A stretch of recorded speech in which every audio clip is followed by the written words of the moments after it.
Praise be Jesus and Mary, now and forever. In our series on Franciscan Spirituality, we've been talking about man and God's plan, about human nature and our social aspect. Today we'll talk about our need to be open to God in general. Any social movement or conception of society which excludes the supernatural and denies our fundamental relationship with God in Christ is in reality asocial by definition. When people are united only by an exterior network of material interests, egoism dominates. An egoism which divides people, creates barriers of diffidence, avarice, even hatred. Society and social interactions break down at that point because they lack the interior, profound spiritual bond, which is the only thing that can give stability to human society. And when those tenacious strings of contingent interests are broken, the whole structure crumbles, just like a building destroyed at its foundations. So it's necessary to return to God, in whom the Trinity is the perfect society, upon whom which human society actually needs to be modeled.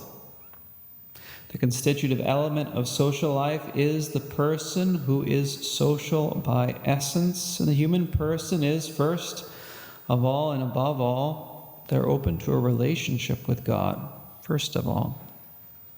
St. John the Evangelist speaks of a fellowship with the Father and the Son, and necessarily with the Spirit, who's the bond of the mutual love between the two.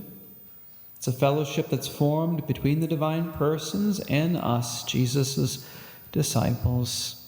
He writes, "That which we have seen and heard we also proclaim to you, so that you may have fellowship with us. And our fellowship is with the Father and with his Son, Jesus Christ." 1 John 1, verse 3.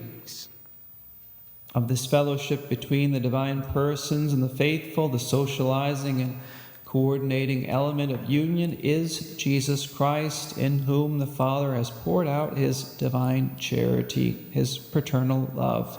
And it's by means of his love and by means of his Son that God the Father embraces humanity. The extraordinarily dynamic and fruitful love of Christ is communicated to us and makes us able to enter in communion with the three divine persons in order to then enter in real communion amongst ourselves. It's not the simple fact that we're all human beings that makes us brothers. No, after the sin of Adam, human solidarity is contaminated by egoism, by sin. What makes us true brothers and sisters is being brothers and sisters in Christ, in union with him, and through him in union with the Blessed Trinity. From a supernatural perspective, our relationship with God and with our neighbor constitute a single society in the one bond of love. Jesus Christ, through his sacrifice, has reconciled man with God, man with man, and man with the good angels, with whom we have pure spiritual relationships. And since a singular connecting tissue, the unifying love of Jesus, connects the divine persons to human persons, and these amongst themselves, the union cannot be broken in the sense that you can't love God without loving your neighbor, and you can't truly love your neighbor without loving God. Radically, in their origin, they are a singular love. The human heart must welcome both, since the human person, in order to integrate himself and perfect himself, must be open to socializing both with God and with others.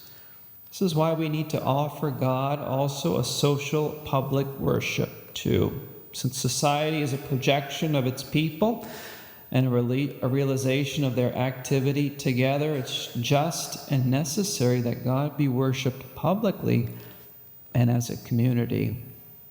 In order for man to become social in the most complete and precise sense of the word, he must open himself up to God and establish a relationship with him, not only individually and privately, but also as a member of a collectivity. No human society can set aside the supernatural. Rather, It must be rooted in the supernatural and establish a true relationship with God as a society. So let's ask Our Lady for the grace to actually be able to live in a society where her Son is honored and worshipped, because that's how life's supposed to be lived, according to God's plan.